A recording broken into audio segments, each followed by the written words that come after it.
China-linked hackers have accessed over 400 US Treasury computers.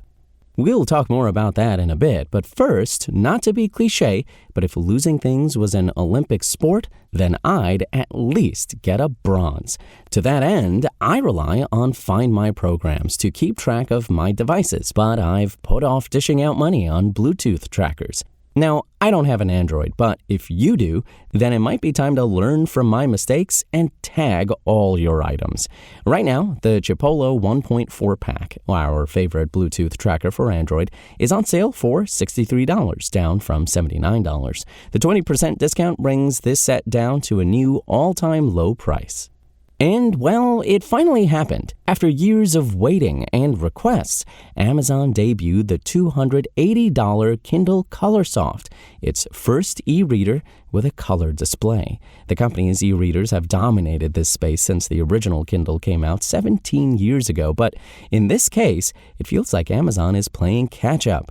Color e-ink displays aren't novel. We've tested and reviewed a number of color e-readers and e-ink tablets from Kobo, Books, and Remarkable in recent years.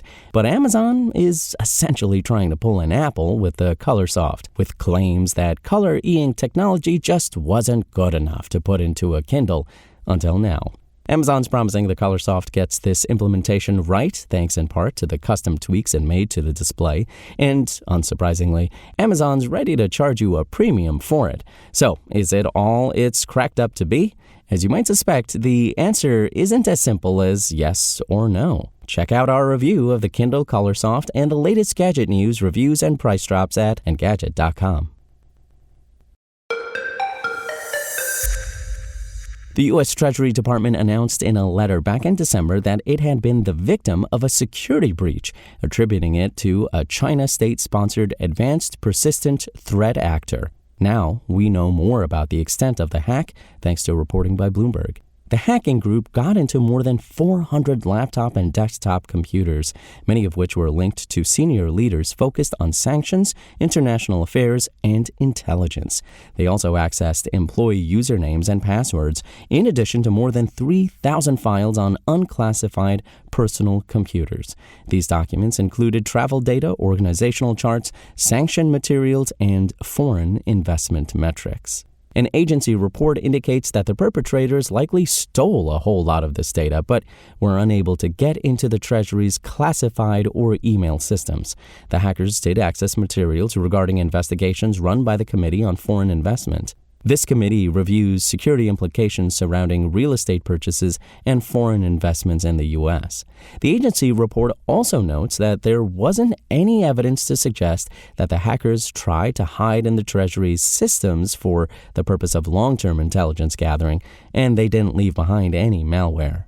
Investigators have attributed the intrusion to a notorious Chinese state-sponsored hacking group called Silk Typhoon, Hafnium, or UNC 5221. It has been suggested that they performed the hack outside of normal working hours to avoid detection.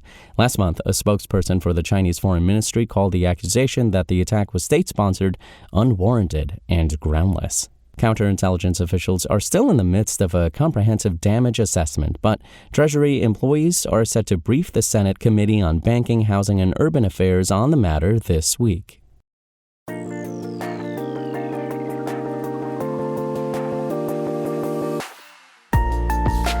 Thanks for listening to the show. Make sure to rate, review, and subscribe on Apple Podcasts. Today's show featured journalism by Engadget contributor Lawrence Bonk and was produced by Spoken Layer. I'm Imran Sheikh, and as always, we'll talk more tomorrow.